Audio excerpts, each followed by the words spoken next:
Hello! Hello. This is Screenplay, the podcast where two professional screenwriters procrastinate. I'm Mike. I am one of those screenwriters. My name is Will Collins. And, as always, I am joined by another professional screenwriter, Kevin Lehan. Kevin, hello, how are you? You horrible cunt. I'm very well, Will. Nobody important died this week, so we don't really have a topic locked in. But yeah, this is the podcast where we take something topical and we pick a top three.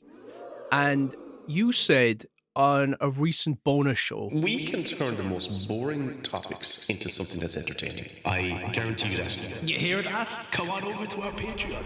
so we've got to be putting that to the test now. There have been a couple of, there were a couple of potential topics floating around over the last couple of weeks.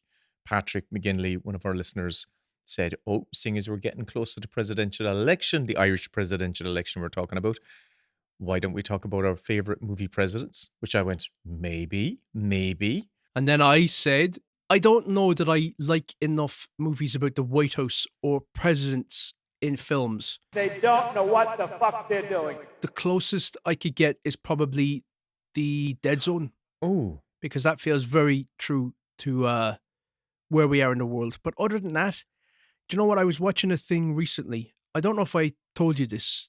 Maybe it'll spark a memory in your head. There was a show that was out recently where James Marsden was the president. And the president and all of these higher ranking officials have gone into a bunker and there's a murder that takes place or something. I only watched episode 6, which was the sort of the backstory episode, the one where they go back to show you how everybody ended up in this bunker. Because apparently, according to The Watch, which is a very good podcast, they said it's one of the best episodes of TV of the year up to that point. And so I went and watched it. Right. And it was right in the throes of Donald Trump going fully fucking deranged, as he usually does. What the fuck? And it was obviously made before then, because I think Trump had just gotten into office. But to see all of the pageantry of the White House, the West Wing, all of the Mr. President, NATO has invoked Article 4. If they do that, then we have to step in. That's our duty bound, whatever. And I was like, this is a fucking fantasy. This is like, we are now in the Twilight Zone where all of this sort of decorum and the respectability of the office is gone. It just made it feel nauseatingly naff. Yeah. And so I still feel like that. I still feel, with the greatest respect to all of our American listeners and the fact that it's such a huge country and such a beautiful country that it is filled with the best people in the world and also the worst people in the world. And they are being co-opted by the worst of the worst of the worst, that I cannot watch any movies that are about American exceptionalism or American idealism right now. There were a couple that came to mind straight away. It's your podcast as well. Go for it. There's a couple, but I just need to mention it because I agree completely with what you said, but I like to see the high standard that's out there that we should be reaching for.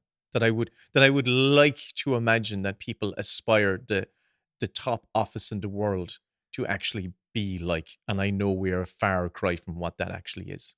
Okay? So there are a couple. I really love the film, even though it's not about a president, but it's president in waiting. Primary Colors. I've never helped run a presidential campaign before. Neither have we. From Mike Nichols, director of The Birdcage, comes the story of a man. I'm going to do something really outrageous. I'm going to tell the truth. One with John Travolta, where he's essentially playing Bill Clinton on the campaign. I've never seen it. Oh, excellent film. And it gives me a little sidebar that it was on a podcast I listened to someone who was a child. You listen to other podcasts? Sorry. The shame. The shame. It was in the middle of the day. It was in the middle of the day. You were missing. You'd gone on holidays for a week. What else was I supposed to do? It doesn't matter if it's during the day. It's only at night. So this was a fascinating element. No, this is a sidebar to Primary Colors. Primary Colors is an excellent film. You should watch it. An amazing performance by Kathy Bates. I think one of John Travolta's best performances. Just a very mature, entertaining piece of drama depicting how this particular charismatic individual could become the president of America. It's one of those warm blanket movies. Primary Colors. Does this guy have a chance in hell? No. Screenplay by Elaine May. But I heard on a podcast, a guy thinks he figured out what was the secret sauce to Bill Clinton. When he was in primary school, at the age of 5 or 6 or 7, Bill Clinton was going around going for governor. So I think he was governor of Arkansas, I believe. I'm not 100% sure. He was. So Bill Clinton, running for governor, came to his school when he was 5 or 6 or 7. And he had one of those meet and greets, which he came in front of a class of kids. And there was the usual whirlwind of assistants and people who were shaking handshakers and whatnot. And interns. And all this. And interns, yes. And interns. And actually, he brought that up. He said he, as a kid, remembered seeing this really charismatic man walk into the room and admired how he was the absolute center of the universe. Everyone orbited Slick him Willy. with Slick Willy with a smile, right? Wanted to be in his gravitational orbit. And he sat down and he chatted to the kids. I did not ejaculate on that woman's dress. So he sat down. I think that's the quote. And that's what he said in front of the children. That is not my jizz. He asked the kids, what do you want to be when you grow up? And this little kid, 6 or 7, because he was a bit of a cheeky chappy. Do you know who he was like? Out of poverty, Mr. President. I'd like to be out of poverty. Do you know who he was like? He was a bit like a little Kevin Lehan. Horrible cunt. A little Kevin Lehan who puts his hands up and Bill says, yes, little fella, what do you want to be? So this was in his Elvis days. And the kid said, sir, I want to be like you, sir. I want to be like Okay? you. And everyone laughed. I want to walk because he like likes you. all these assistants. Right. Oh, and he was impressed because he asked one of his interns or assistants to bring him a specific thing, and they brought him that specific thing. And this kid was just like going, oh my God, you can just ask for anything and they will bring it. Okay. And that kid, Donald Trump. Fuck what? Yes. But wait for it. Flash forward 15 years later, right? Bill Clinton's, I think, at the end of his presidency, on his second term, right? So this maybe was in the 80s, I can't remember now, but it was 50. It was, this kid now has become... As governor, end of his term as governor. As president of the Okay. states. He's 2 terms as president. So now this kid now is in his... 1999. Yeah. See, he's now in his 20s, okay? So he'll have to change the timelines. But he's now in his 20s, right? Bill Clinton, as president, is coming to his city and is going somewhere to do something. And loads and loads of people have lined an entire city block at an intersection, like making a cross, like, and there's barricades up. We're talking, there's thousands of people. Bill exits whatever event he's at, and people are screaming at him, looking for handshakes and, autographs and all that sort of stuff. And he goes and starts shaking people's hands. He goes up one side of an entire block is wedged with these people. He goes up one side of the block, shaking hands with Secret Service agents and all that sort of stuff, shaking hands, talking to everyone, addressing, having a little quick, zippy line, whatever. He goes down the other side of a block. He goes up another. So basically, shakes the hands of thousands of people in the space of 2 hours. He does the Tom right? Cruise thing. He comes to this now 20-something-year-old man who was in that classroom who asked that question that day. The kid puts his hand out to shake his hand. Bill Clinton takes his hand and says to this kid, do you still want to be like me? No. It's a true story. I believe it. So the belief is that Bill Clinton has a photographic memory. And whoever he meets, he knows. And he remembers them forever. And so that gives him a superpower when it comes to personal interactions with people. He's able to make a connection to absolutely everyone. Cheers. And I imagine he shook the hands of 2,000 people that day. How many people has he met in his lifetime? Cheers. And he was able to recall this man, and the kid version of him from over a decade previous, who asked this one question in the classroom. Let me tell you, I did 4 class talks last week. Mm-hmm. I couldn't tell you what fucking room I was in last week. That's shocking, Will. I can't believe that. You're usually so on top of things. It's like, Fucking Jesus. I'm amazed sometimes that you can even remember my name when we come on the podcast. So there you go. Sorry, no, this was a bit of a tangent, but I just thought it was something that I had learned. I found completely fascinating. And just decided I was going to share it with you here and now, Kevin. Well, there you go. That is our episode on presidents. They don't know what the fuck they're doing. Look, we should tell people what we're going to do on this episode. Shit. So But this is why I'm saying Primary Colors is a great film. Watch Primary Colors. It's a very interesting character portrait. They've managed to create a very compelling, dramatic story out of a presidential campaign. Compelling stuff.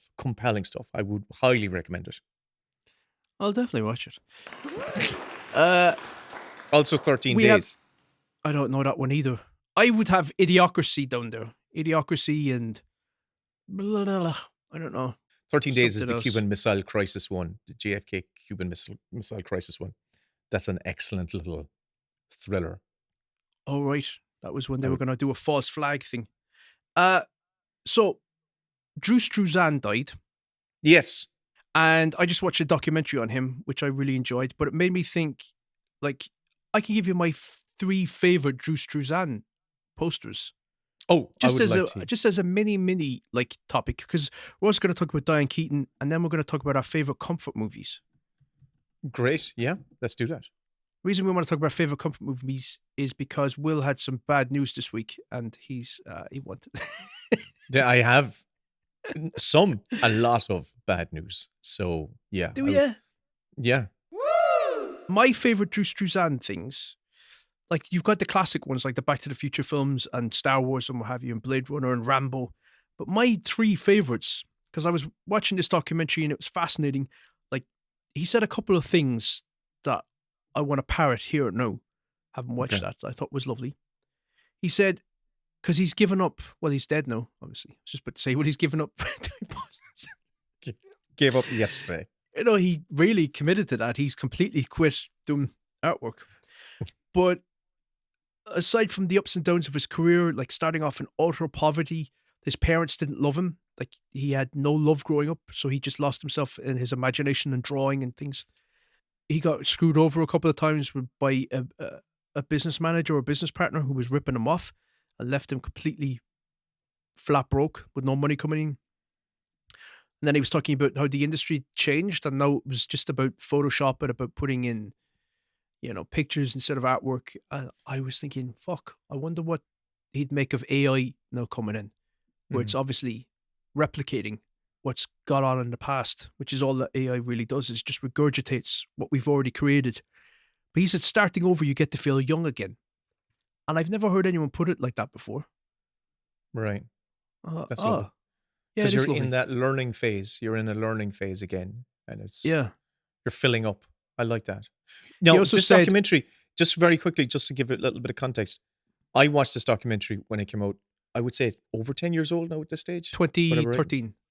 2013. And I actually bought the book. He released a book called Oeuvre, and it is just all his cover art for posters, for movie posters, but also his art for album covers and other art beside, like he's such a rich, amazing, but always captivating art style. It just drew you in. But what was the second thing, Kevin, that he said that? He said when his art sings and dances, he knows it's done. Oh, I love that. Yeah, I thought that's a nice way to judge your own work, Yeah. rather than it being sort of like academically or geometrically like satisfying or fitting into the Absolutely. brief. But it's like, but well, like you, my 3 favorite Drew Struzan posters. But before you get into it, right? I want to. What I put a rare social media post up yesterday, just acknowledging that he passed as well Did and- you? Where? On LinkedIn? on Blue Sky. Yeah, on LinkedIn. And for me, Oh, I've you muted. he's I've blocked you and reported you several times now. You stupid cunt. I used to. You were of the same generation as me, where we used to go get our films from video libraries, and that was the primary way I got my film education. I think we're actually different generations. Genuinely, I'm a millennial Okay. and you're Gen X. That's Oh, there's a specific there's a specific little micro window. yeah. We're Zennials. We're like that Is that it? micro pocket generation, and Yeah. I think they sum it up by start of Star Wars and end of Return of the Jedi. So 77 There to you go. 83, So that's me, yeah. because we're the generation that had an analog childhood, And then in our formative years, when we went to college, we all had email and we were early adopters to technology. So we bridged that gap. We're the last generation in the West. Obviously, there's people around the world that are still like, they don't have smartphones and stuff like that. Yeah. But yeah, Zennials. And I feel like a Zennial. I don't feel like a millennial. Yeah, same. I feel like Super cunt. Yeah, absolutely. But what I was saying was about being in video libraries. I just remember scanning the shelves. When you had like a few quid in your pocket, like £1 or a new release was 150. I always remember that. Like the old releases were £1, new releases 150.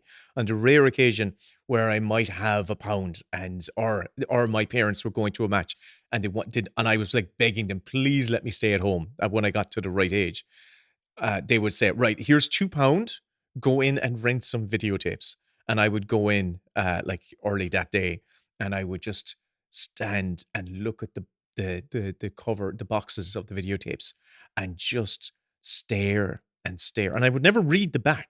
It was all about the cover art. I remember being just transfixed, going from one to the other, and then going back and then just feeling, what am I feeling? You know, that kind of like, I don't know. Michael J. Fox described it on the documentary as the story begins with the poster art. So that is the first impression that you have. And if you get that right, then you set the table for the story to unfold.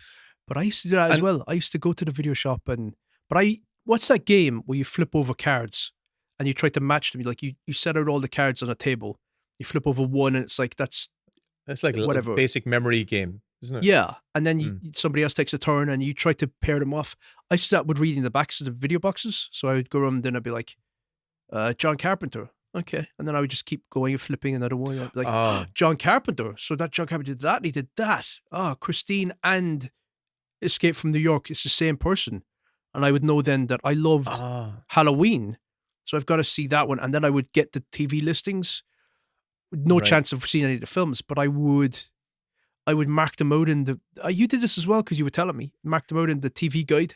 Oh, like, yeah, and at Christmas time, or when they were coming on, you go, okay, I want to watch that one, I want to watch this, I want to watch that. Starman is on the telly, and it's directed by John Carpenter, and I don't know what it's about, but I want to see that, and then I would never get to see it. But this predated me flipping over the boxes. For me, it was the art style, and it was like, and there was so many of those the video boxes. The poster art was done by Drew Struzan. Like I can see the Police Academy tapes were always so compelling. They always look to pop so much. But so many of these different films and different genres had the same type of cover art style that I thought, oh, that's just how movie posters, how they look. Not realizing that most of my favorite ones were all done by one dude, Drew Struzan. And it just felt like that's how movie posters should look. And the ones that didn't look quite like it just didn't appeal to me as much. But the ones that he did, they made me want to pick up those tapes and rent those tapes. Because they looked compelling. And they were often far better than the actual film themselves that you actually rented. But he had a That'd be some of the Police Academy films.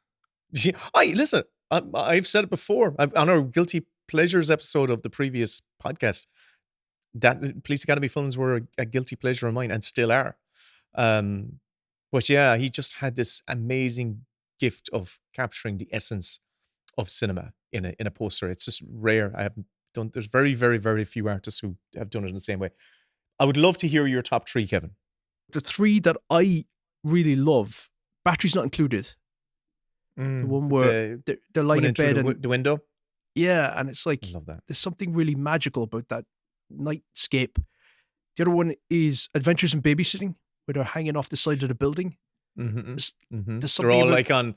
Is it like they're all climbing up a rope or something like that, and they're just dangling from each other? And there's one girl, and she's Thor. She adores Thor, and it's really beautiful. There's an interesting thing about that where they changed it for the international release, and Drew Struzan didn't know why. What was the difference? It's some sort of slight change. I think they made it a little bit more sexualized, something like that. I think they either made her skirt shorter, or they did something where she had high heels rather than boots on or something. They did something to change Elizabeth Shue and to change one of the kids on the poster. I'm sure if you look it up on your phone there or wherever you're listening to this. I'm going to googly now. In your car.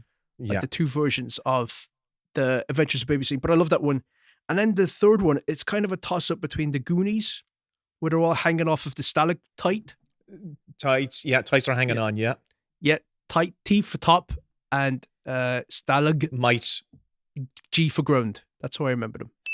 Stalagmites might reach the top one day. Yeah, eventually. If they, if they work hard and they put the time in. Yeah. And Big Trouble in Little China. I just love that one. It's very colourful. Those are my three favourites. But then you had ones where I would have thought they were Drew Struzan, but they weren't. Like the Crocodile Dundee ones and things like that, or the Coming to America ones. Oh, that always felt... I thought Crocodile Dundee was one of his. It's not. No. Wow. Nope. Oh, I love that one. The one that I think has burned into my brain from when I was a child was the early poster for Revenge of the Jedi, not Return of the Jedi. Return of the Jedi. It was the poster that went with the Revenge of the Jedi poster.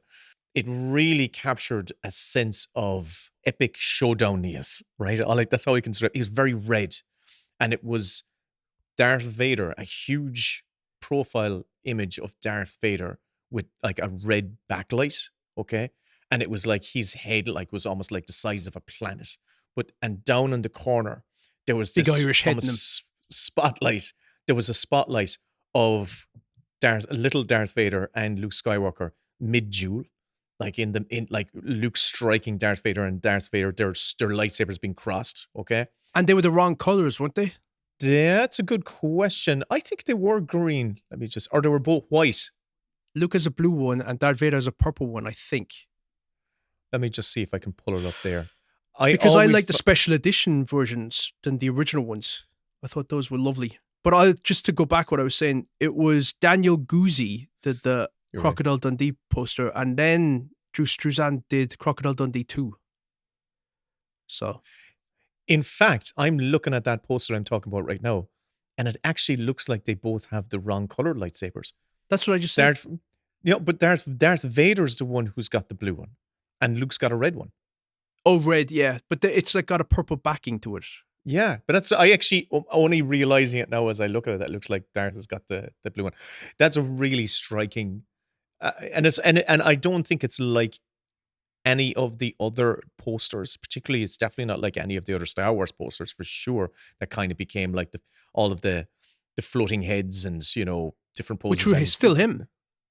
They were him. Yeah, he didn't do the original ones. He didn't do Star Wars. I saw the original poster for Star Wars actually in Skywalker Ranch, the very first one. That's up in George's. It's probably not there now in George's bedroom. No, it's on the stairwell up into his office. No, I actually probably shouldn't have seen it. This is probably me going to get myself in trouble. But you could see it on the wall in the stairwell, and that's the original poster. Like it was, it's the one where he's holding on to Princess Leia and they're about to swing across a void. It's one of those ones that everyone would know. They would have seen it. Guillermo del Toro said a funny thing on that documentary where he said, asking a studio about movie posters is like asking the Pope about condoms.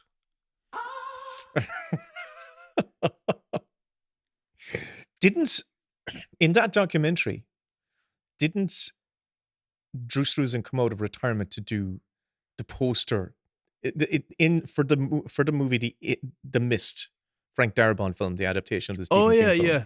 Isn't the character, he's a poster artist, am I right in saying that? And Drew Struzan did that? You are.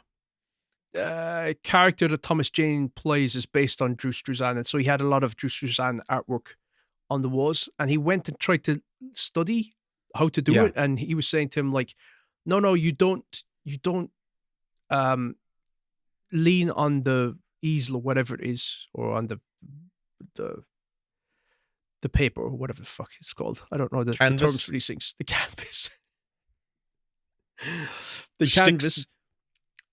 With your biro, and you sketch it out that way. He said your hand if you do something wrong, get out the Tipex. Yeah, exactly.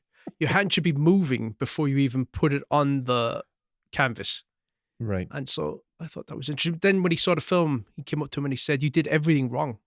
You did everything wrong. You didn't do anything that I told you." He was like, "Oh, fuck. I was only in it for 30 seconds. Like, everyone's a critic. What you do." It's like, "Yeah, but it was all wrong." You don't understand any of my concepts. You've ridiculed. You've ruined my entire oeuvre. Absolutely. But look, for me, it was the big one is that Star Wars one. But there were so many. If you go through, it's a wonderful book, a tabletop book to have. Drew Struzan oeuvre. It's a lovely, lovely book to just pull out. There's no How big is it? Oh, look, it's the size of it's like the A4 page, big hard back book. It's about an inch thick. Okay, good quality pages, but there's no text. It's just you just flip over, and each page is one of his. You got to poster put arts. that on an actual coffee table. It is, and it's very.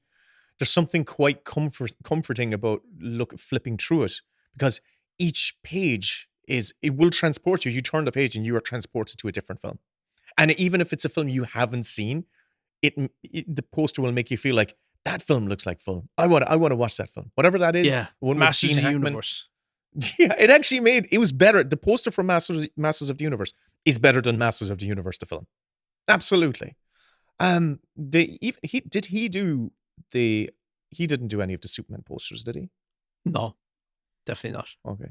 Oh, okay. I had a feeling this. I wasn't sure. Those were all photographs. They were captured, like with. And of course, the Back to the Future. Oh, yeah. Of course, all of the Back to the Future posters. Yes. The iconic, really iconic shots. Like, and the first one is just Marty McFly stepping out of the DeLorean.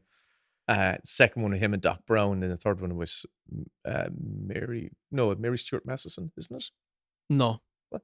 Mary Elizabeth, what's her name? Mary Tyler Moore. Mary McAleese. Mary Robinson. No, Mary Steenburgen. Mary Steenburgen. Academy Award winner. Will. Fuck. Get it right. For what? For that movie that she did. Back to Future 3. No, whatever the film in 1980. I don't know what it was. It's one of those films that I've never seen. Spilt milk. Sour milk. Okay, I get you. Is that I'm it? trying to find. No, I don't know. I'm trying to find the Adventures in Babysitting one US poster, and it's just the expressions on the characters' faces.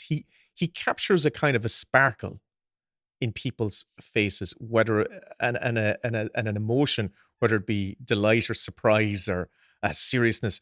That's so vivid, so fucking vivid. It just pops out of the page.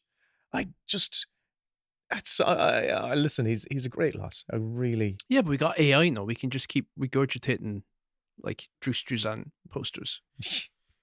Chat GPT, Drew Struzan posters. There is one artist for every couple of decades that encapsulates what film experience was for a couple of generations. And I think for my generation and the generation right before me, Drew Struzan was the movies. His posters are modern-day classics. That's not an opinion, it's a statement of fact. It's not just an ad, it's the first notes of the piece. It's the beginning of the story. He's a storyteller, and that's what makes him very unique and ranks him with the great poster artists of all time. And then the other big death that happened was Diane Keaton died. Of course. It was funny as soon as I heard the news. No, sorry. Do you know what I was doing there? I was still looking at Drew Struzan posters. I'm so sorry. The thing about Diane Keaton is that it felt she was ever present throughout my entire history. She felt too young to die, even though she was 79. She just felt way too vibrant and alive. But you know what occurred to me when I was thinking about her films, because I really liked her on screen. I thought she was always incredibly endearing and adorable, but she never played a villain in any of her films. I guess she couldn't really pull it off. She didn't have that nature to her. But when I was thinking about her films, the other thing that I noticed is that she didn't really head up films as the lead. She was always in ensembles or teamed up with somebody. She was supporting a wonderful, solid supporting player. Yeah. The one film that when I was going through our Letterboxd filmography, and what you were saying struck me. I went, oh God, there are very few films that I would put up there as these are some of my favorite films that she starred in. but she's in an awful lot of films that I love as a supporting player. Okay, everyone's going to know her, obviously, from The Godfather. But one that I love her in is a Steve Martin comedy from the early 90s, Father of the Bride. Father of the Bride? No, she's the mother of the bride. The mother of the bride. And I liked her in Father of the Bride too, back in action. There's this, I actually just watched the trailer for that the other day, actually. And there's the scene where the daughter has come home from her holidays and she's telling her parents that she's met this guy and she's getting married. It's a wide shot of both of Steve Martin and Diane Keaton's reaction to the news. And it's an amazing, it's amazing how much I took her for granted and you take good acting for granted. Mm-hmm. And her sincere warmth to this news, contrasting with Steve Martin's disgust and horror, is great straight man. Yeah, and it felt so authentic. She felt very, very authentic, and someone that a warm presence that I think she would have been great crack to have been around. Really good crack. She was very guileless in her interviews, which I appreciated. Like, she would just say things and she just wasn't self-conscious about it. And she seemed really humble and had an awful lot of humility. Like, I was just watching stuff where other people were paying tribute to her. Meryl Streep was saying that she was always so alive on screen. She was like a hummingbird. She's over here, she's over there, she's up there, she's behind you. That she was able to make everything feel, all the dialogue feel like it was improvised. That it was just coming to her thoughts in her head, that she wasn't memorizing lines and sort of performing, that it was just inhabiting. But she was great in all the Woody Allen movies. She just seemed to just have that perfect energy to pull him through the scenes and bounce off him. Like, I loved Manhattan Murder Mysteries and Annie Hall, obviously. But then I went and I tried to watch her in some films I hadn't seen before, like Shoot the Moon, which is an Alan Parker film, which is very dramatic. And it's about her marriage breaking down. And she was a great dramatic actress as well. Like, she was very strong. But I watched Baby Boom then because I'd never seen it, which is one of the rare films where she headed it up as the main actor, where it was all about her. She was the only person on the poster, for instance. Like, Harold Ramis was her boyfriend and things like that. But it was, Sam Shepard was the love interest. But she basically is given charge of her cousin, her baby cousin, and she's a career woman. She doesn't want to have a kid. And she's thrown into the deep end. And it was very, very silly. Very, very, like, there was too much that it was asking me to buy into in order to believe the story. Yeah. And I didn't like that one. But always, like, a watchable, lovely presence. And I'll say one last thing. I saw her in an interview with Charlie Rose where she talked about that she had so many regrets in her life, that she was just filled with regret. And it was because she was scared to put herself out there and to take risks, and that she turned down a lot of opportunities that came her way because she just felt overwhelmed by them. And she looks back on them now and she thinks, like, that she wishes she was braver and that she had backed herself more. And she gave an example of the fact that when she flies into Los Angeles, she thinks, what a beautiful city. And yet she lived there for 20 years and she never explored it. She never went anywhere. Stop. She retreated an awful lot. And I think that probably played out in the fact that she didn't star in many films as the lead, that she was more comfortable to take the mother role or the wife role or the wife, yeah, the ensemble thing. But I thought she was a lovely presence on screen, and she's not really replicable with anybody else current or really around at the time that she was around. You know, you brought up two films that cemented her as kind of an evergreen presence in my feelings towards film, and they were Annie Hall and Manhattan Murder Mystery. Listen, why don't you come in for a second and have a drink with us? Oh! Couldn't you keep the conversation going a little longer in there? This guy showed me his stamp collection one more time. You know, they're looking forward to their anniversary. She had a heart attack. She's dead. Never once mentioned that she had a heart condition. Maybe this guy killed her, you know? Like he's got like a young Tootsie stash. No. This guy gets his jollies from licking the back of postage stamps. Hi, I thought I'd bring you some chocolate mousse. I know how much you enjoyed the last dessert. I was looking in his cupboards, and I came across this urn. Ashes, funeral ashes? Did you wash your hands? Only, he says, he had his wife buried. That's what you do if you don't want an autopsy. What do you mean you snuck into his apartment? Are you nuts? Stop being such a funny dad. What has gotten into you lately? For crying out loud, save a little craziness for menopause. Two films I had on videotape that I watched over and over and over again. I love both of those films.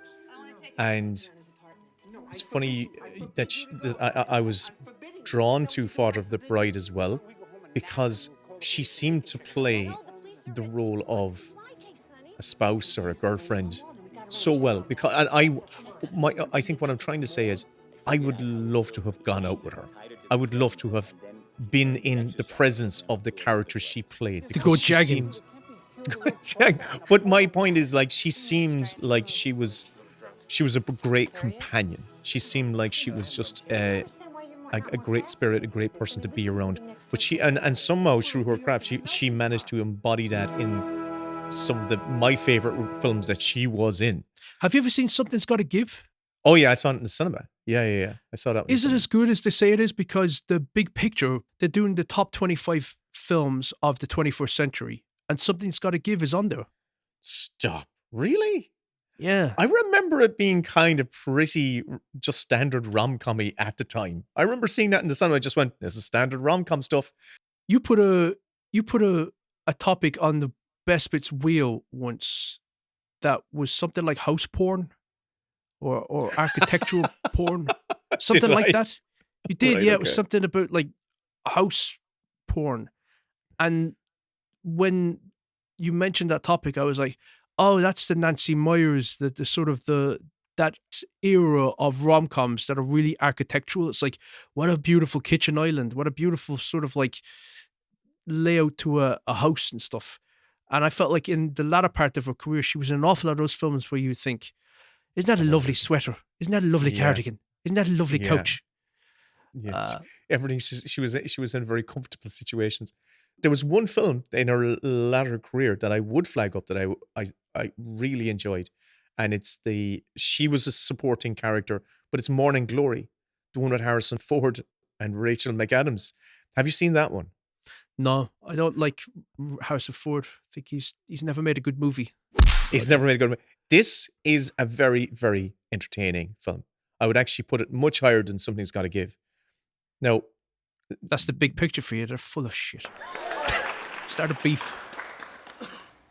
Diane Keaton plays a Martha Stewart type morning talk show host, and she presents the perfect presence on camera, but off camera she's a bit of a ditzy, flighty, temperamental character. You know, someone who's a diva-esque, and the story's much more centered around Harrison Ford and Rachel McAdams, obviously the producer, young producer in the story.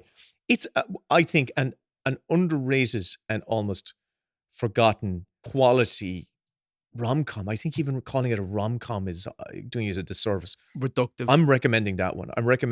And she plays kind of like the foil, the other part, the stuck in the mud supporting player who's grinding, Rachel McAdams' gears and whatnot. It's a fun film. I recommend that one big time. She's also very funny in The First Wives Club. You know what? I saw that coming up again where they're all dancing at the end. Bette Midler and I don't think I ever watched it. I don't know who directed that, but it's Hugh Wilson. Yeah. Oh, great fan of Hugh Wilson. Well, he did the first Police Academy. He did Blast from the Past. Oh, right. Okay. Tess. Oh, Blast from the Past was good. Do you know what? It's one of those films that they just don't make them anymore. And I know we say that about everything these days. But you know where it's like they'll spend 40 or 50 million on a comedy. So the film making is excellent. Like they'll have the beautiful street shots, the beautiful sets and the beautiful lighting, and it'll have a great score. Like it'll have 100-piece orchestra on the score for a comedy. And everybody is like operating at the highest level. Maggie Smith is in that, and Sarah Jessica Parker, and all these kind of people. But yeah, a very enjoyable comedy. Yeah, I just think terrible loss, and because of her nature, and because of her sort of flighty, girlish sort of demeanor, she just felt way too young to die, even at 79. Yeah. Diane Keaton, arguably the most covered up person in the history of clothes, is also a transparent woman. There's nobody who stands more exposed, more undefended, and just willing to show herself inside and out than Diane. I fell for her pretty much the same time everybody did with Annie Hall, because she had the stream of consciousness of a hummingbird. She's here, and then she's there, and then she's up there, and then where is she? And she's just so hard to capture, you know. She's in flight. When she lights down, she stops your heart. She's given us all so much happiness. Love, you wrote this in your book, all love is a job. It's a great job. It's the best job. So I thank your mother, because she brought us you. Can't imagine the 70s, 80s, 90s, 2000s without you. Love you, Diane. So does everybody. And so now to get on to the actual topic of the episode. Which is? Comfort films. Oh, yeah. Is that what we're actually doing? Okay, we actually are doing comfort films. Okay, I think that's a very good topic. Comfort films. So I proposed this because I was the one that had a bit of a knockback this week, and it really just took the wind out of my sails.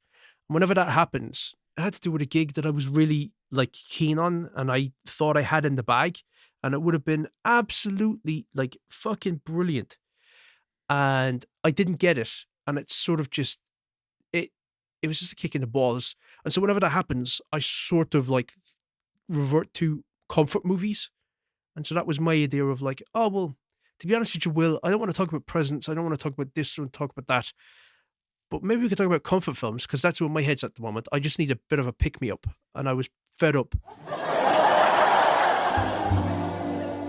When I started to think about it, then I realized, oh, we've talked about these films a lot on the Best Bits, because that was the whole modus operandi of the Best Bits, was to talk about things that we loved. So then I decided, well, I better reframe this, because my favorite comfort film is one that I brought up at least once on the Best Bits, and that's Midnight Run. I love that film.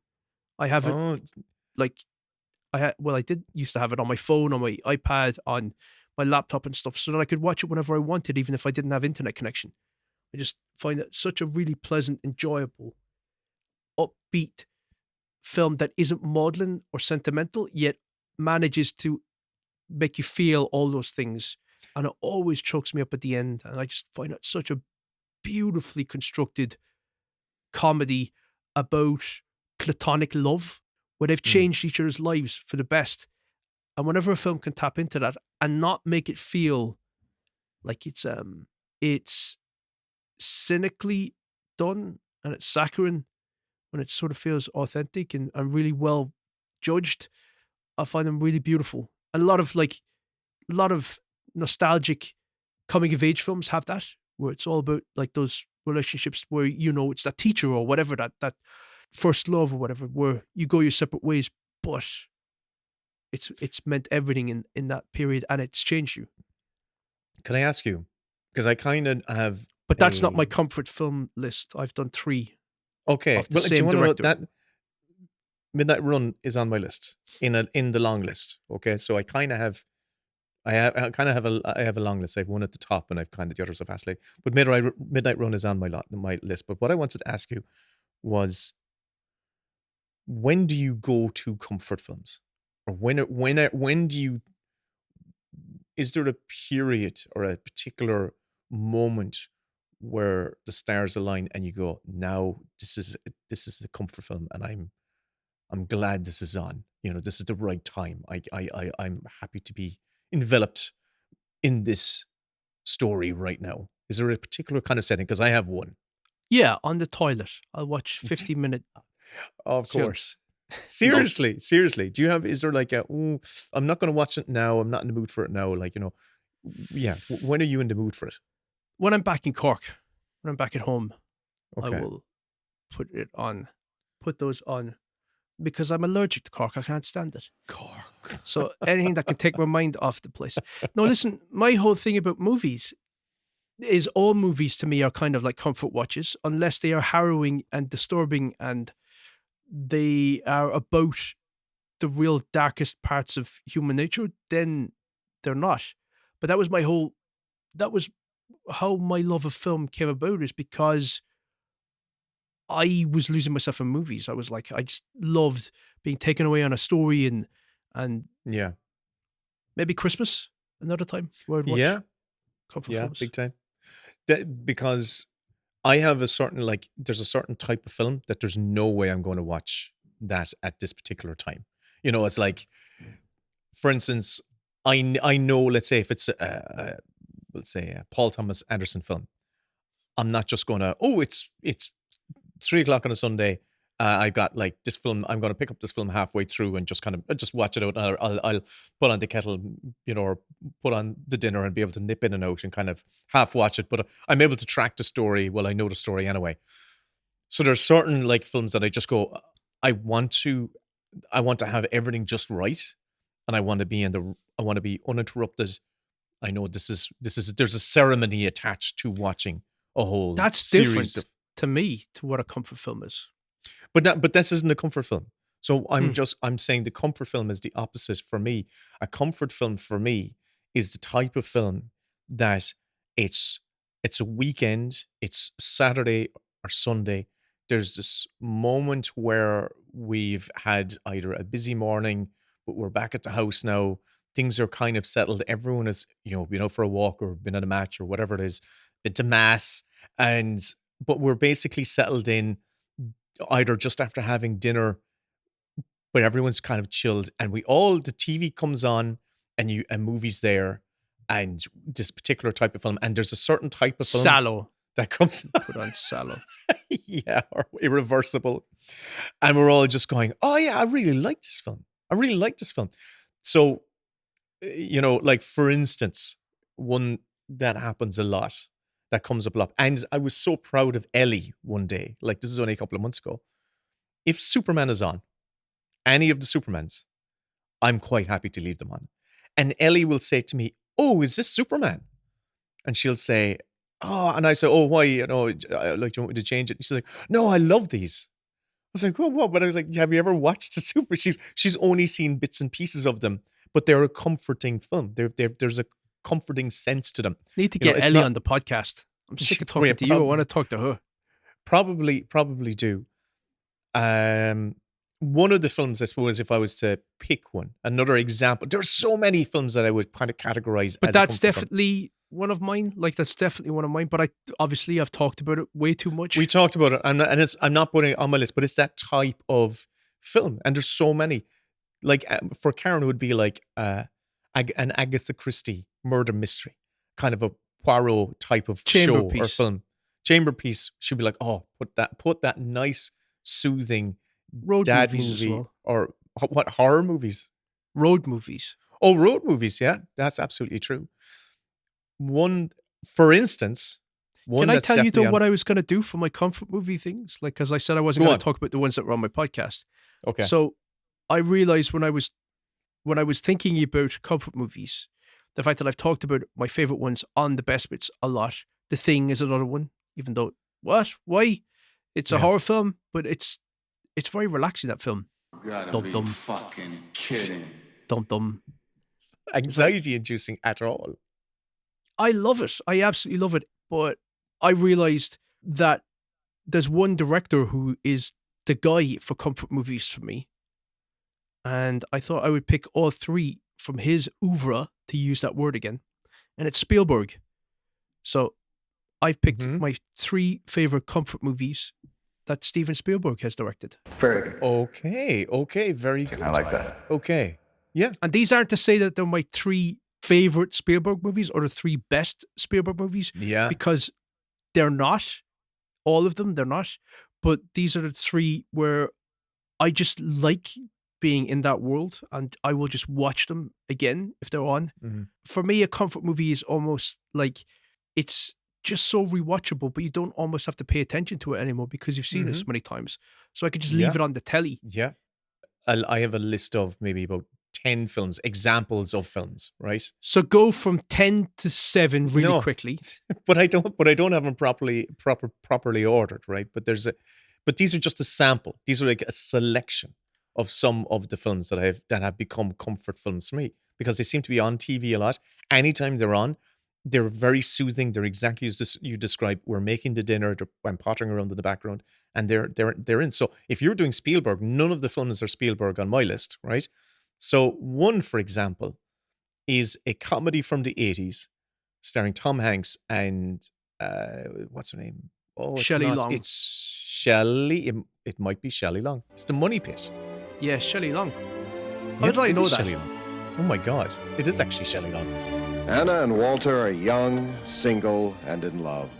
They've got good jobs, fabulous futures, a magnificent new home that they bought for a song. Who says they can't have it all? It's gonna be fun fixing it up. You'll see.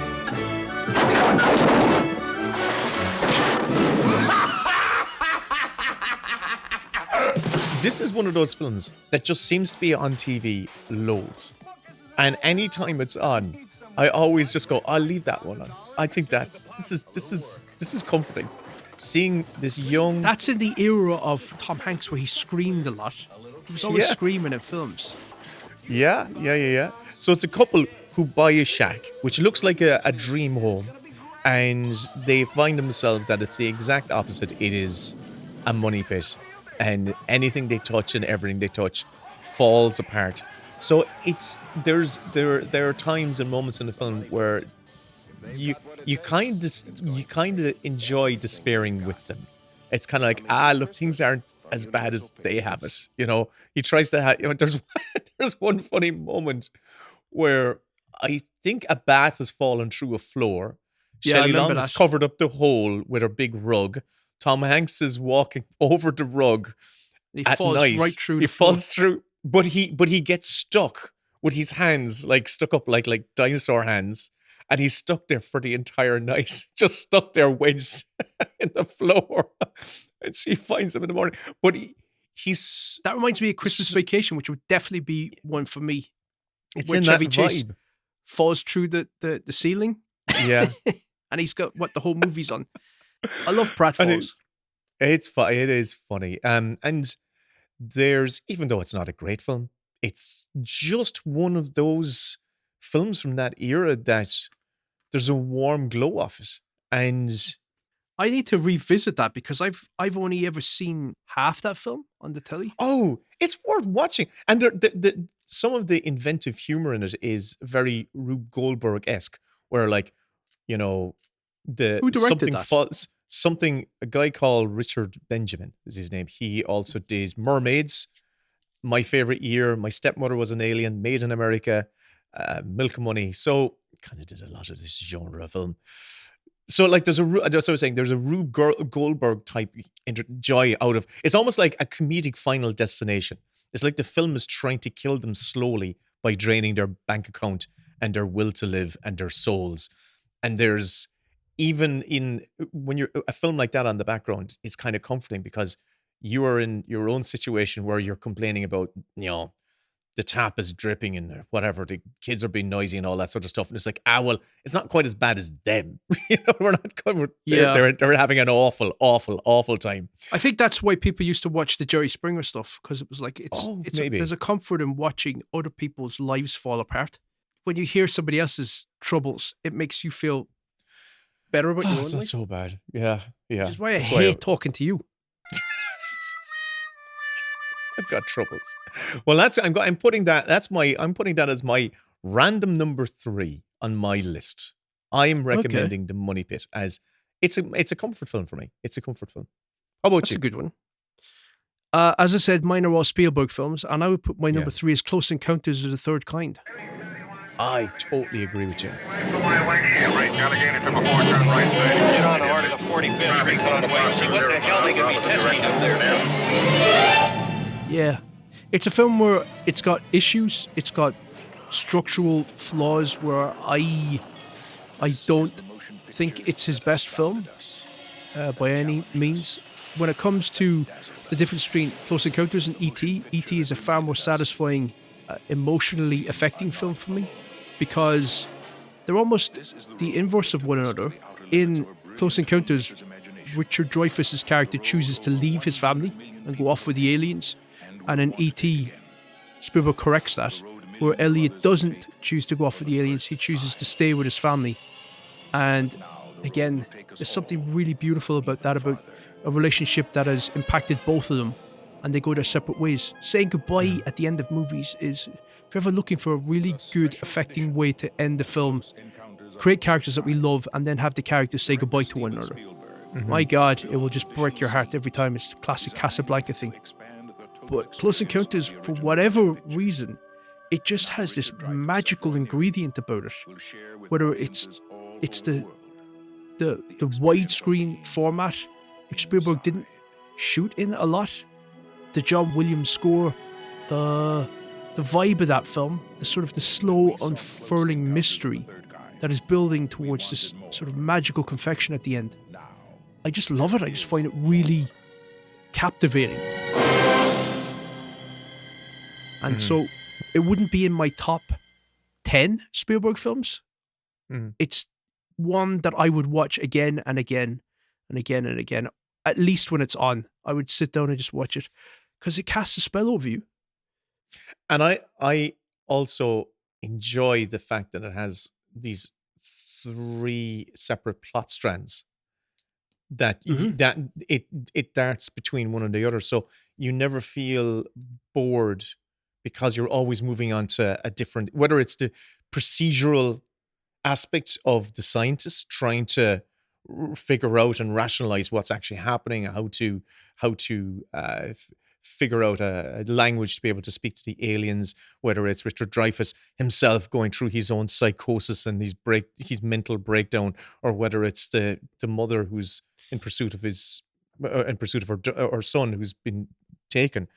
Each one doesn't wear out its welcome because it's moving from one to the next, and each has its own different vibe because of the mise en scène of each particular strand, and the characters and the performers in all of them. I understand totally why that would be one of those films that you'd put on and go, oh! And also John Williams' score, as you said, it's just always exciting. It's always exciting, and it's cinematic, and I love it.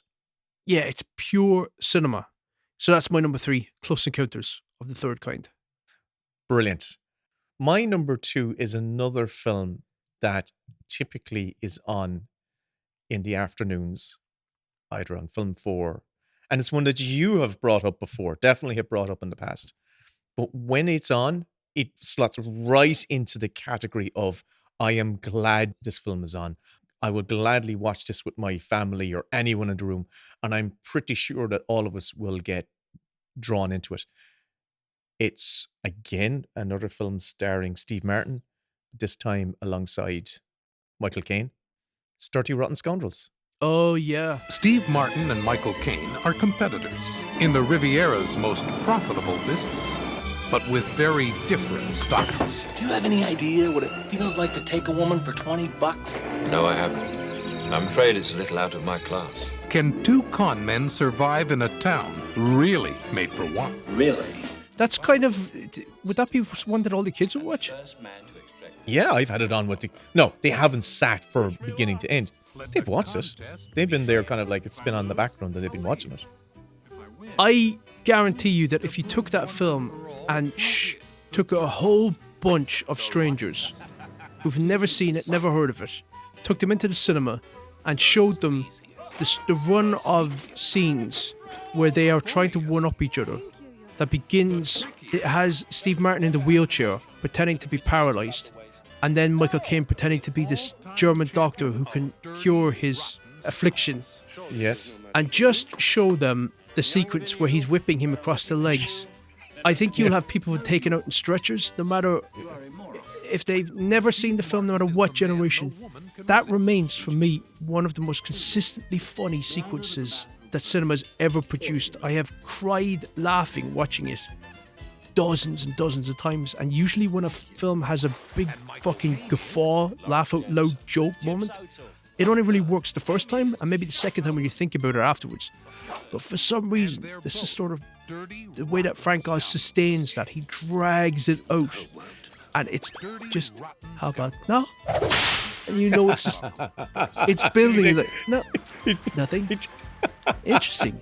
Very interesting. And it played completely silent. Just, you know that there's a heist going on here between these characters, and she's watching it. Oh, it's beautifully done. And it builds to him, to Michael Caine taking a run at it. And you see Steve Martin just bracing himself. The thing that stunned me was that was always one of my favorite comedies. And then I went and saw Bedtime Stories, the film that it's based upon. And I couldn't believe that almost everything in the remake is taken from the original.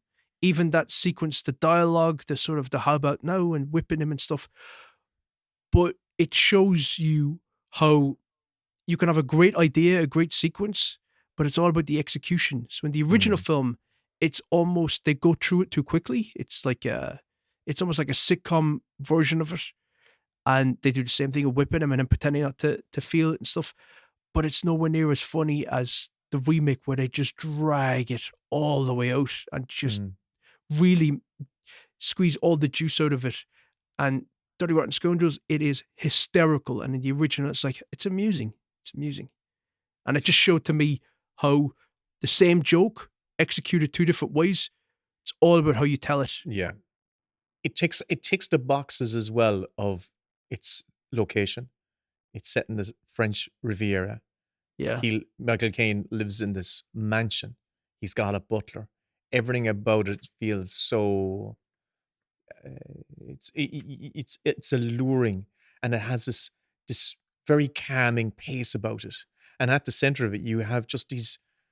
I think Michael Caine's comic chops are an equal match to Steve Martin's. Both of them are, just brilliant in this. But then also that's what's the lady who plays Janet Colgate? She's Headley, or I can't remember her first name. She died recently, and I remember seeing her in the night of Glenn Headley. That's it. Okay, there you go. Great in Dick She died Tracy in as well. 2017. She plays a character, an invention for the remake. That character's not in the original.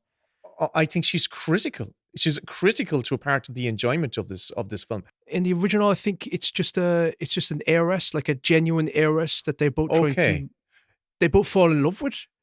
And it's totally different. Like they're playing for more of the romantic drama element, and in this, there's a big reveal with her, and yeah, she's just a great foil for both of them. And that's what the pleasure I derive from this film are the reversals.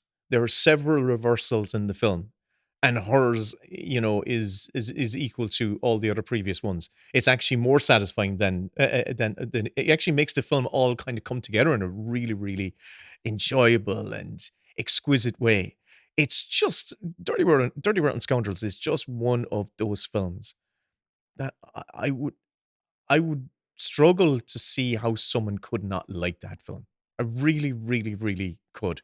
And if it's ever on the TV, I will, and I'm channel hopping, I'm going to leave it on Dirty Rotten Scoundrels. And I'm going to hope that I'm not going to be pulled away until the credits roll, that something's not going to interject or we have to go someplace. It's just a pleasant, enjoyable, warming film. I fucking love it. I think it's a great, great film.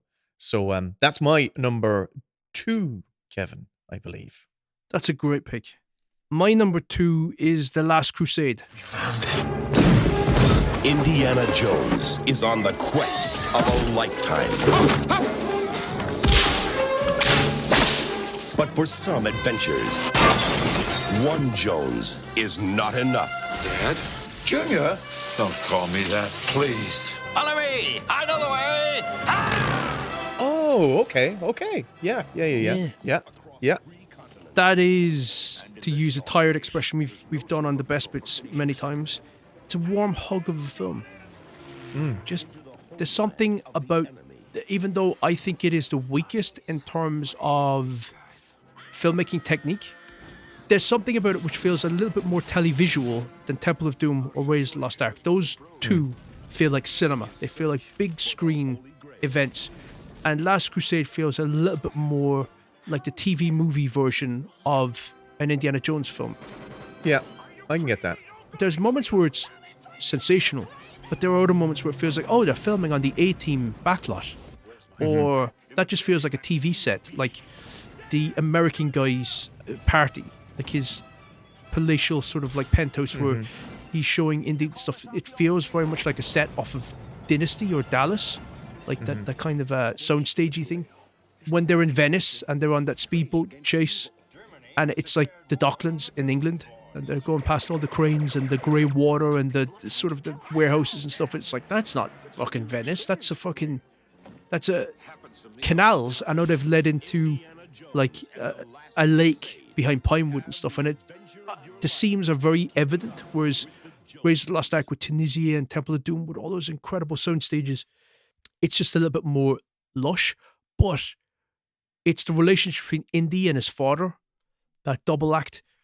It's got such a warmth to it, and I just can let that play. And it's the one that it's not as taxing to watch as the first two films. You almost want to pay attention when Raiders is on, and you want to.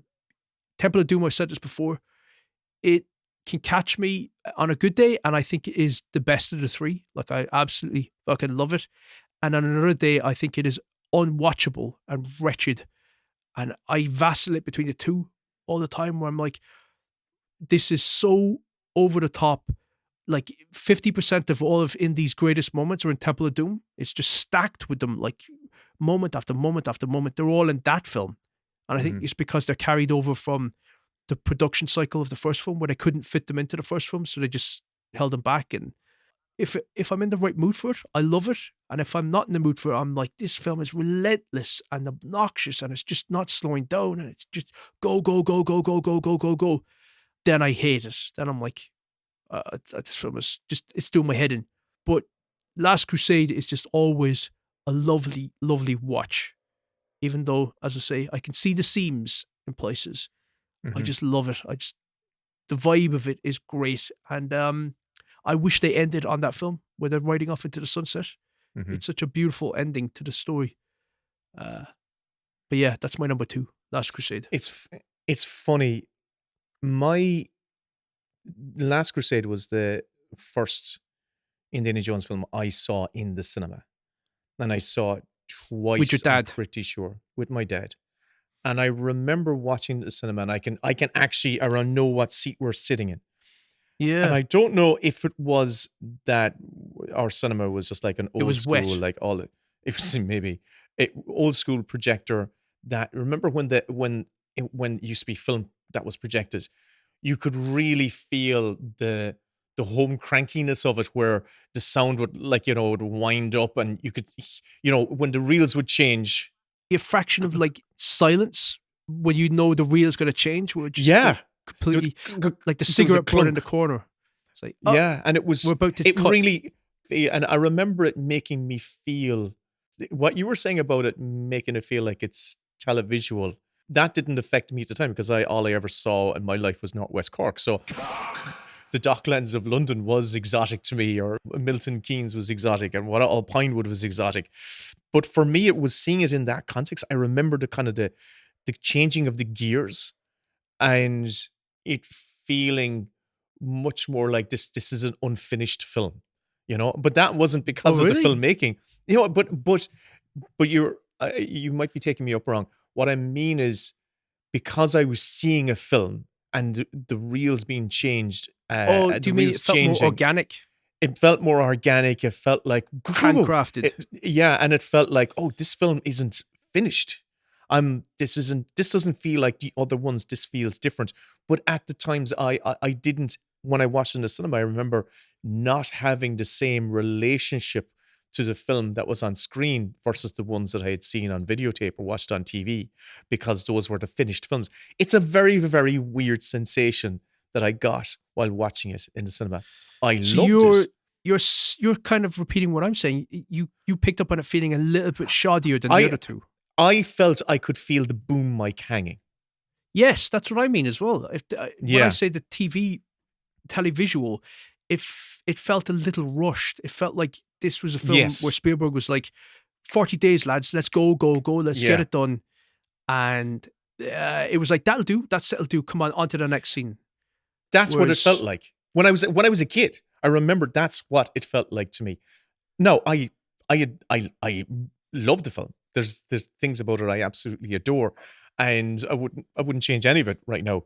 But I agree with you. It's one that when it's on at Christmas, I'm glad it's on in the background. I leave it on. There's Sean Connery's performance, him and his relationship to his son brings a level of depth to that character that previously wasn't there in the first two films. And it was a kind of a welcome kind of growth to Indiana Jones. It takes the real alpha maleness of Indiana Jones and turns him into a little boy. And it humanizes him. But yeah, it's a very, very charming film. And again, it's got that great moment where it's like, instead of calling him a junior, it's like, Indiana, let it go. Yeah. Let it go. Yeah. It's like, oh, it's lovely. Yeah. I love that film. I do. My number one comfort film, right? Here we go. Really, it has to be, I have to frame it in context. Before you get there, is there any chance that I could guess it? Like, is it something where you've mentioned before? Okay. Oh, yeah, you should be able to guess it. Well, let me think then. Why should I be able to guess it? Can you give me some more context clues? And I'll say it's a cheat. It's a cheat pick. You did that all the time on the best bits, but Yeah. it doesn't matter. What does that mean, though? A cheat pick. So it's actually a wretched film. You don't get any comfort out of it. No. I do. I absolutely do. I'm leaning into my own particular definition of what's brought me to pick the films that I picked so far. Oh, you're picking your own film. Leaning into. No, I'm not picking my own. If that's on, I'm definitely not going, oh, this is comforting, let's put it on. I'm like just recoiling in my chair going, oh, God. Oh, really? Do you really feel that about your own stuff? A lot of times, yeah. I definitely have, I kind of have to brace myself when I watch my own stuff. I definitely do, because I don't know what's going to be stirred up from me in my memories about, Can I take a little detour then, seeing as this episode is going to be so bloated and whatever, but there's something interesting about that where we've talked about this off mic in sort of personal conversations, but I wonder whether anyone else might find it interesting. I do feel like that you get into this business because you love film and you love movies and what have you, and it's your dream to sort of put on screen the stuff that is as good as the stuff that inspired you to want to do it. Like you don't ever set out to do something which is inferior or a this'll do version. So you're almost damned by pursuing this as a line of work or to pursue your dreams, because you're never going to get that experience with your own work. You're never going to be satisfied. You're never going to have an experience where you're watching it purely as an audience member, as a fan, because you're part of the process. You're aware of too much.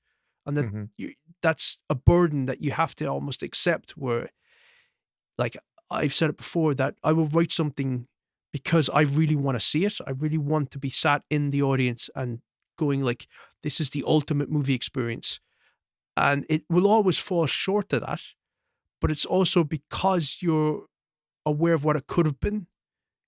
You're fucked, really, because I will watch, well, I've only got the one film to point to, but I would watch Grabbers and go like, but if only you knew what it was meant to be, you'd think I'm a genius, because there was all these other things that were there, and you just can't do it because it's a fallible art form. It's a thing where you're relying on this alchemy to all come together.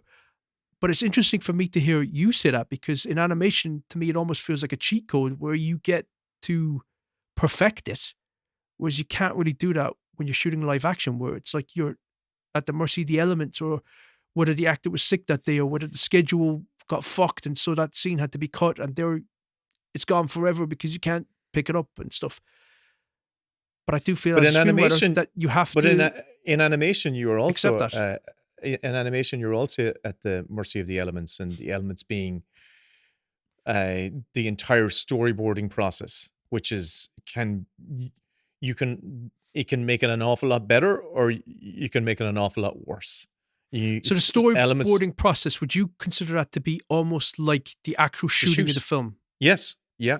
The storyboarding process is the shooting of the film, and thankfully, And if you get a wrong run at it in the storyboarding process, you feel like that it's almost you can you've got to wear that. things can it's like you go into the boarding process, hopefully, and I feel like in most occasions with a pretty solid script, a script that's should stand up on its own, and we've read each something other's with scripts. Yes, You've read my scripts, I've read your scripts, and I can't tell Yes. you that the scripts that I've read of yours have been sensational, and I know that you feel the same about. I do. No, but I do. I genuinely do. I genuinely am a huge fan of your work, and I really, when people send me scripts to read, sometimes I dread them, but when it comes to Kevin's, I look forward to reading Kevin's scripts because I know the quality. And what can happen in animation is the same thing can happen in live action, where you have to go through that process where the script, which works on the page, for the intents of purposes of getting the vision of your movie on the page, when it goes to being visualized, that's where things can either manifest and need to be tweaked because it worked on the page, but it mightn't have worked. That scene is probably saying too much or is on the nose or whatever, or it can get kind of tweaked a bit in storyboards, and you can quickly lose if you pull out a card from a house of cards, the whole thing will collapse. And if you pull out the wrong card in a script when it goes to the storyboarding process or live action or the shoot of a process, the whole story could just kind of collapse on you very, very quickly. This whole thing is a magic trick. The whole making of a movie is an elaborate, expensive, time-consuming magic trick. And if one part of the magic trick doesn't work, then the illusion kind of falls apart. But I brought all this up because I think it's interesting if we're doing a thing about comfort movies, that our own movies can never be comfort films for us. Because no, they're not comforting, no. We're too aware of the process. We're the chef in the kitchen. We've created this beautiful, tasteful dish, and it is presented lovely on a little china plate, and then we hand it to the producer, who's the busboy or whatever. They take the whole thing and tip it into a plastic tub, all into it, and put a fucking ugly spoon into it, stick it into it, take it out and slam it on the table and go, eat it. No. And it's like, no, okay. Listen, I'm going to do a different analogy, and I do think there's another analogy actually I relate to more. We're kind of the architects. If a film is a building project, our job is we're the architects. Okay, we are presented with a site. We're presented with or where we have a site and we decide on a building that might suit it, and we design the building. We draw it out on the page. We think about all of the flow of it. We do, we design the building to the maximum of our capacities, and then the builders is when it goes to the building stage is when it goes into production and all that sort of stuff. And as a building is being built, of course things will emerge. Things will go, oh, actually this mightn't work over here, or actually I have this idea for over there. Things can change, but as long as the core of the design is solid and good, there should be room for flexibility.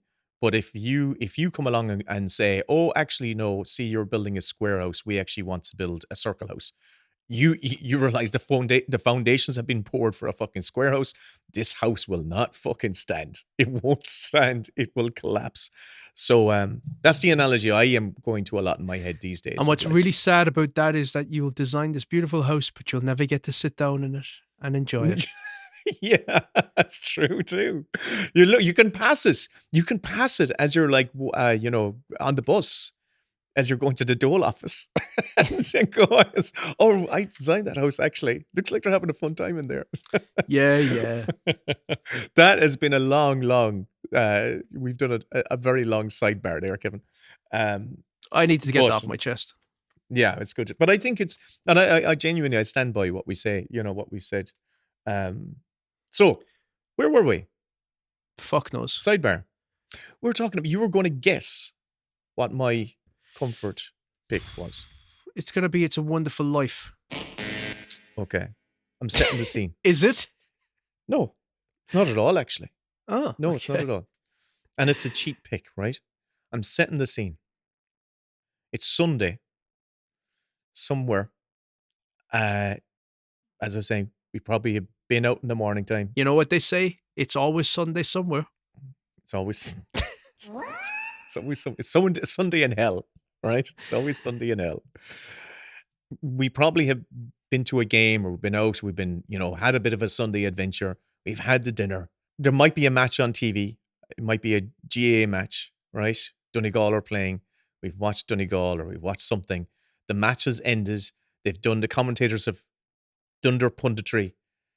The credits have rolled. The ads have played.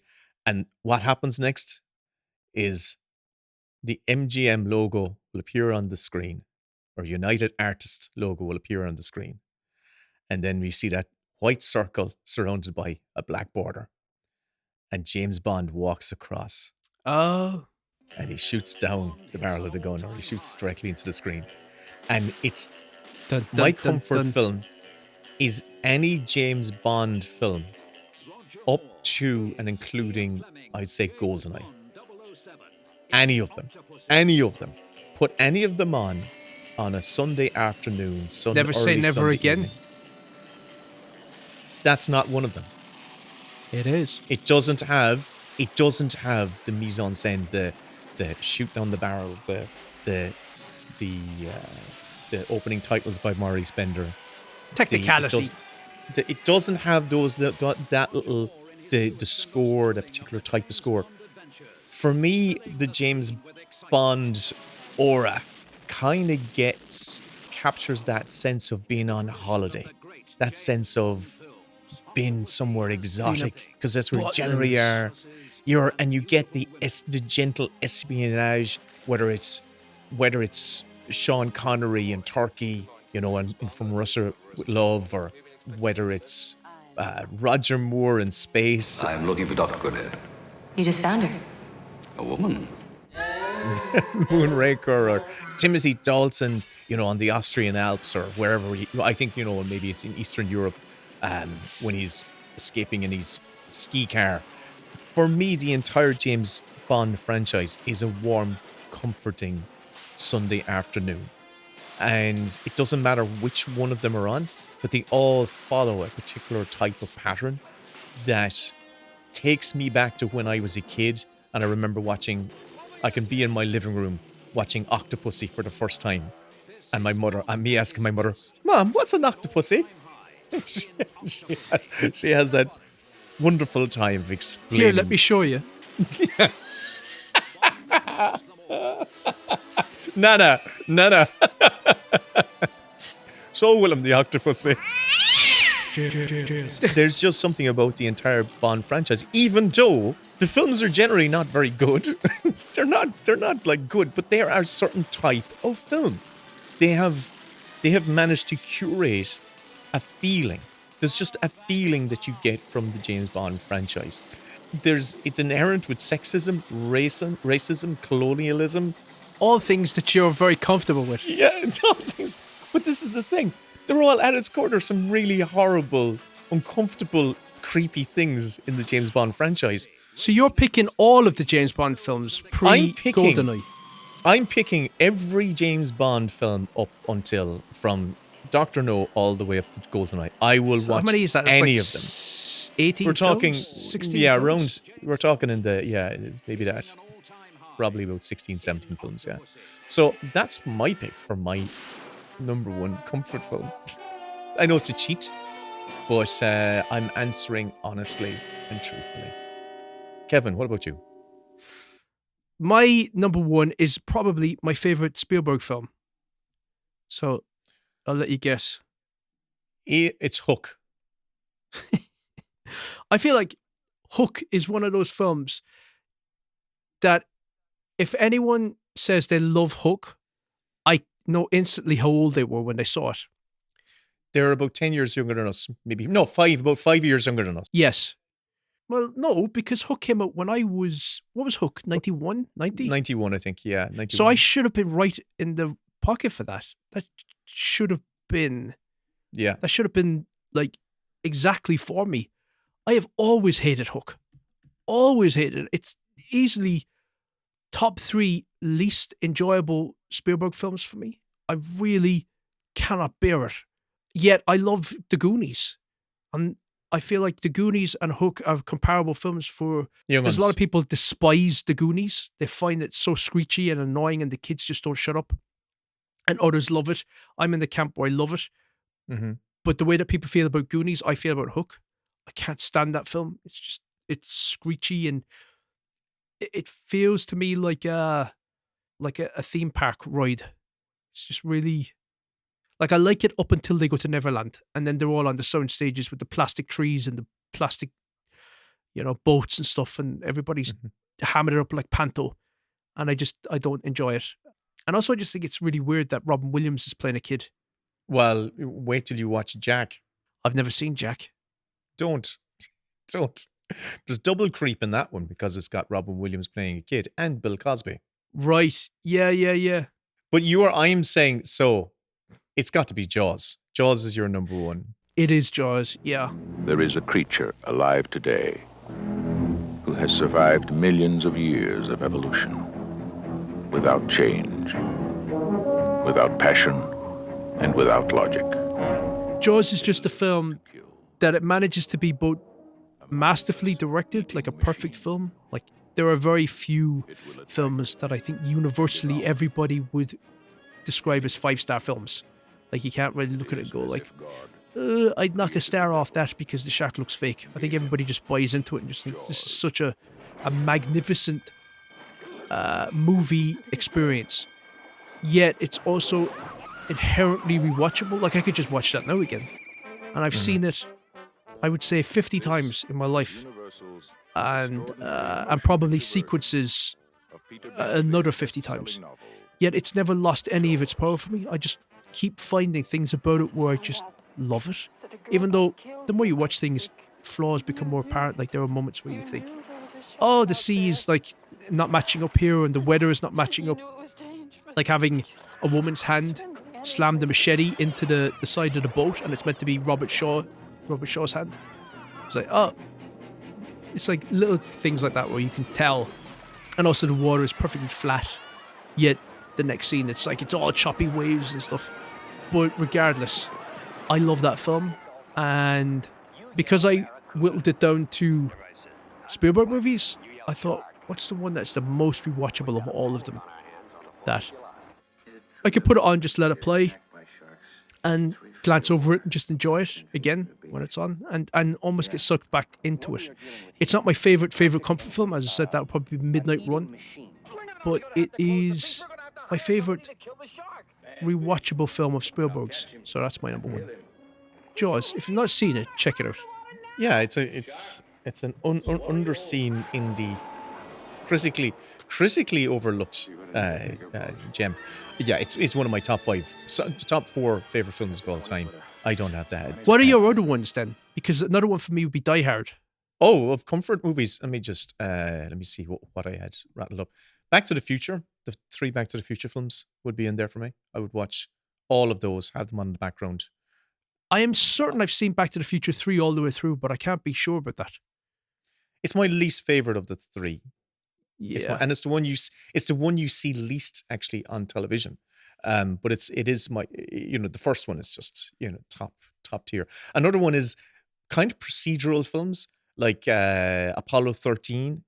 Where people are solving a problem. Ford versus Ferrari. I actually would say that's a really good comfort film. Still need to see that. It's really good. A film that I think I might actually think is a comfort film is Once Upon a Time in Hollywood, because it has that, because it's transporting you to a time and place. That's and a great very pick. languid. You know, there's particularly, I'm thinking of the scene where Brad Pitt is driving around Sunset Boulevard, and they did a great They've job. really and shot it. Yeah. it just transports you back to it's a vibes. Are you excited for the sequel? Is that happening? Yeah, they're currently shooting it. David Fincher's shooting it with Brad Pitt.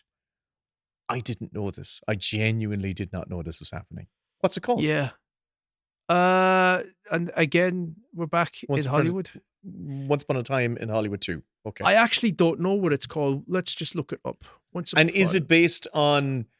Is it Tarantino based on wrote the script. He got paid $20 million Okay. for it. It's been produced by Netflix with David Fincher directing, and Brad Pitt back. Leonardo DiCaprio's not in it. Jesus. Yeah. Not having DiCaprio in it is a little bit disconcerting, because I love the chemistry between the two of them. I love their relationship. It's called The Adventures of Cliff Booth. But DiCaprio apparently is circling Heat 2 with Michael Mann. Okay. I enjoyed that book. I really did. The Star Trek movies are comfort movies for me. Definitely. The first 6. They're comfort Yes. films. If they're on, I just go, I'll stick with this. I'll just leave it on. I would include the Next Generation ones, even though they are so inferior. Well, First Contact is very good, but it's not a, that's a more stressful one, I feel like. But the Because first that's more like a horror film in the Star Trek universe.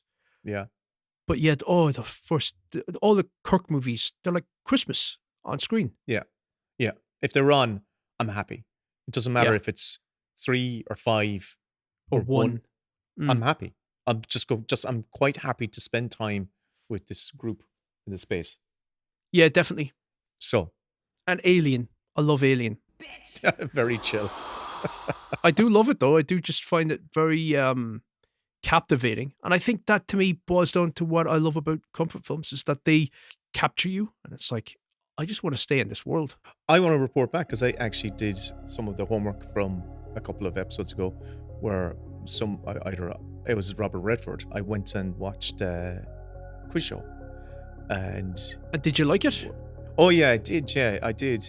But I kind of lamented the fact that they were making such prestigious, high quality films about a story that probably it absolutely isn't cinematic at its core. It's about television. And even the stakes of the story don't feel very grand. But yet it's presented in such classy, intelligent... It's a morality play. Really, yeah. And it speaks to if you actually just start thinking about it for a moment, it speaks to the inherent racism in society. And it was just, you know what? Even just the simple aesthetic of watching this really beautifully shot film, which at the time wouldn't even probably have been considered to be beautifully shot, but now simply because It would have shot been on film. workmanlike almost. But no, Yeah, it wasn't. No, it's like, oh God, look, it looks gorgeous. It really does, with great performers. And also, I think it coming off the back of Schindler's List, a year after Schindler's List, it was maybe through a lot of audiences seeing Ralph Fiennes. Ray Fiennes in a role almost completely in contrast to the Nazi psychopath that he played a year previous. And he's quite a lovable Gentile almost in Quiz Show. Very entertaining film. A story that I'd forgotten even though I'd seen this film when it came out 30 years ago. So glad I rewatched that. He was a good filmmaker, that Redford dude. And I watched Ordinary People because of your recommendation, and I thought it was magnificent. I thought it was really affecting. And I had a version of that story in my head where I thought it was about Timothy Hutton, who killed himself. I thought the story was going to be about him killing himself, and that his mother was freezing him out, and eventually he just took his own life. But it's not that. It's that the brother has been killed in a boating accident, and the family is is reeling from that. And yeah, Mary Tyler Moore was such a very bitter character that it was really Cold. very, very cold. It was such a great part she played. And then Donald Sutherland just being this most gracious, magnanimous, loving father that just was fraying at the edges and didn't know how to hold his family together. And yeah, it was really beautiful, really, really good. And actually, I don't think that it is deserving of the scoring it got because it beat Raging Bull. I think they're very different films, but it is just as impactful, important, and worthy. That was the point I made when I brought it up on that episode. It's got a lot of backlash because of and because a movie star was directing it. Yes, and he got Best Director, it got Best Picture, he got Best Director. He only got 2 Oscars in his life. The one for directing that, Robert Redford I'm talking about, and then an honorary Oscar after, and he's maybe 20 years ago at this stage. Never got one for acting, never got one for anything else. And it's a real testament to him because that film, that's his first feature directorial outing, and it's very measured. It's almost completely out of sync. It doesn't feel like a person's first film. Yeah, there's a mature quality to it. It's thoughtful, but it's fucking. I do think it was it stood the test of time. It's aged really, really well, and it did. I think people should. It held up for me. Yeah, people should give it another go. I'm glad you watched it. I'm glad you enjoyed it. This concept's working, Kevin. We'll see. Well, listen, thanks a million for listening to another episode from us. Again, not to be annoying, but whenever anyone does rate or review us, we go straight back into the charts, and we got a couple of recent reviews. Maybe we should read them out. Should we? Oh yeah, if we have them to hand. So this is on the UK Apple. We've only gotten 3 reviews so far, but look, that's not a sign of us. That's a sign of everyone else letting us down. No, well, it's a sign that we're doing okay.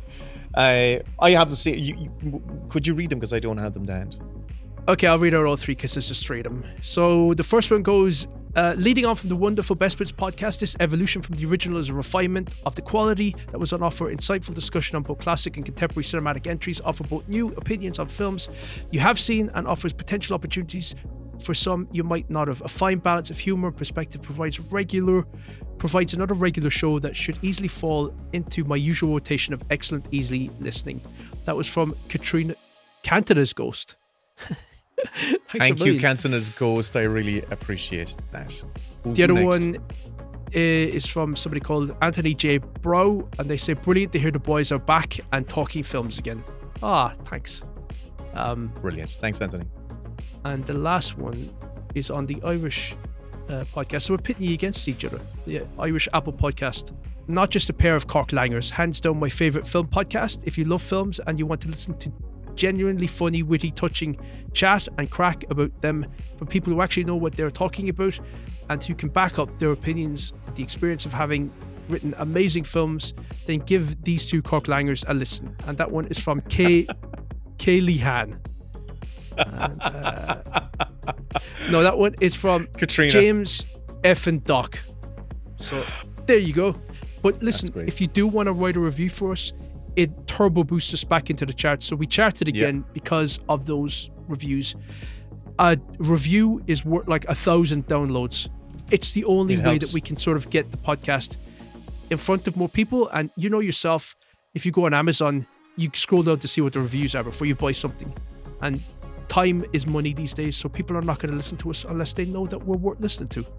And the only way we can get people to trust us is by you guys writing reviews. So that's my plea to everybody. The other thing is we're over on Patreon and we have lots of bonus shows over there. Great. I appreciate it. Please review us. Please, if you don't join our Patreon, a review is going to help us a huge amount. No, if you don't, that's fine. Give us a review. Give us the star rating. It helps a huge amount. And great to chat with you, Kevin. You too, Will. Talk to you soon. Yeah, chat soon. All right, bye-bye. Bye. We can turn the most boring topics into something that's entertaining. I guarantee you that. You hear that? Come on over to our Patreon.